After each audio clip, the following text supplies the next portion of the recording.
making some plumbing upgrades to the greenhouse this week. So a few things. Swapped out the emitters for the overhead irrigation. Previously had on these ones here. These are from Drip Depot. They're kind of a generic, I don't know what they call them, misting nozzle, micro spray, rotary emitter thing, whatever. And then these are more of a brand name by Netafim or Netafim. I don't remember how it's pronounced. Either way, these Drip Depot ones, they worked okay, but their spray pattern came off at a bit of a downward angle, whereas these Netafims kind of go a little bit more horizontal. And so over the last growing cycle, I was having some difficulty hitting the edges of the greenhouse, and so needed something that would have a bit higher trajectory. And the other thing is just adding in some manifolds. So, using this tank for mixing fertilizer, have a sprinkler pump, and just a generic hose that I can do manual overhead liquid soluble fertilizer applications with.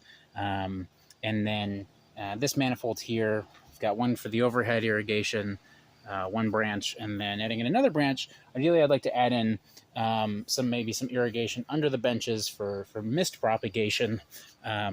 Doesn't get a ton of sun down there, so not great for necessarily producing a lot of growth, but really good potentially for rooting cuttings. So that's the goal with that. I'll show you these emitters here real quick. You can kind of see their trajectory. I'm going to get sprayed, but that's life.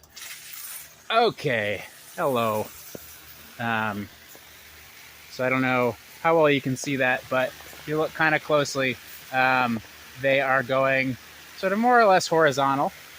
Turn that off.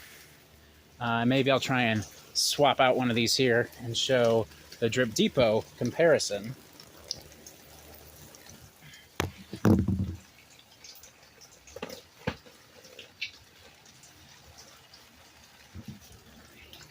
Okay, did a quick change out.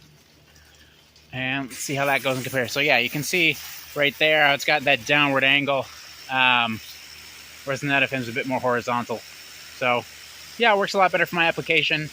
If that Drip Depot one were inverted, it might work well. But the thing about these is that they've got that weight on there that keeps them sort of level or plumb, hanging straight down. So that's that. Another thing you might be wondering about is you might say, Brian, well, you're spraying water at the end here, and that's true. So I don't have. So these are little check valves that typically go on the line here, but I actually don't want these on here, and the reason is that I grow in this greenhouse in the winter, and things freeze, and so I actually want these lines to be able to drain out. That little stream of water probably not going to do a whole lot of damage to the plants underneath. If I were running like really tiny, 1/2-inch plug trays or something, then that might be more of a concern. But in my case, I have 2-inch cells in here, and so that little stream of water is not going to do a whole ton of damage. And then that's kind of where things are at in the greenhouse and the irrigation. Really happy with how things are coming along to get prepared for the next growing cycle, which will kick off with seed stratification in November, and then kicking off germination in February with this large heated bench, which is about 40% bigger than it was last year. The bench is the same size, but added in more heating cables. So I'm pretty pumped. Everything's looking good.